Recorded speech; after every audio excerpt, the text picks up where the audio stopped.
শিল্পে নিমগ্ন নিভৃতচারী চিত্রশিল্পী ছিলেন কাজী আব্দুল বাসেত। আধুনিকতা ও জীবনের নানা অনুষঙ্গ তাকে অনুপ্রাণিত করেছিল বাস্তবধর্মী নিসর্গ চিত্র আঁকা থেকে বেরিয়ে এসে অবয়বধর্মিতা, আধা বিমূর্ত ও বিমূর্ত ধারার নিরীক্ষাধর্মী কাজ করতে।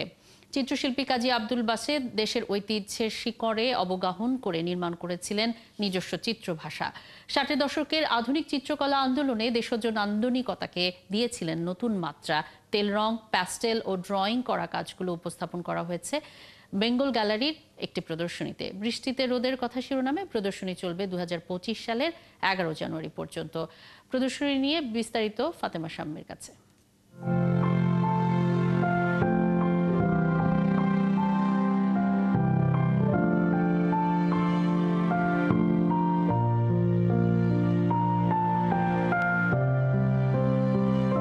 যারা শিক্ষক ছিলেন আর্ট ইনস্টিটিউটের, তাদের হাত ধরে যে নতুন প্রজন্ম যারা তৈরি হলেন, তাদেরকে কিছুটা একটু ভালো করে পরিচিত করানো, সেটাই আমাদের উদ্দেশ্য থাকে। তাদের কি অবদান ছিল, কিংবা তারা কিভাবে প্রভাবিত করেছেন, কিভাবে তারা নিজে প্রভাবিত হয়েছেন, সেই আর্থ সামাজিক রাজনৈতিক পুরো প্রেক্ষাপট, সেই জায়গাগুলো একটু ধরিয়ে দেওয়া।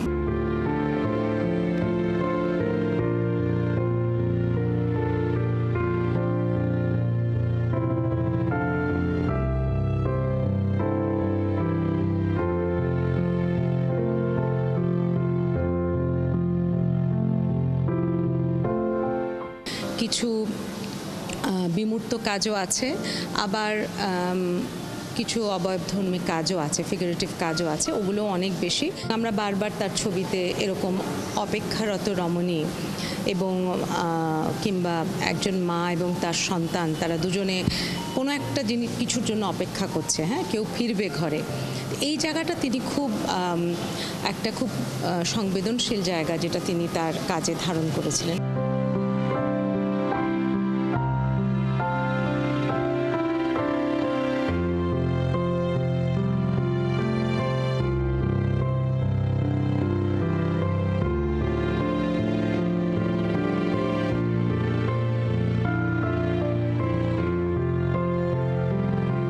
যে বেশি তার সম্বন্ধে জানা যায় তা না, এই অর্থে কিছুটা নিভৃতচারী ছিলেন, সেটাও একটা কারণ। আসলে মনে হচ্ছে যে তাকে একটু জনসমক্ষে তুলে ধরা দরকার।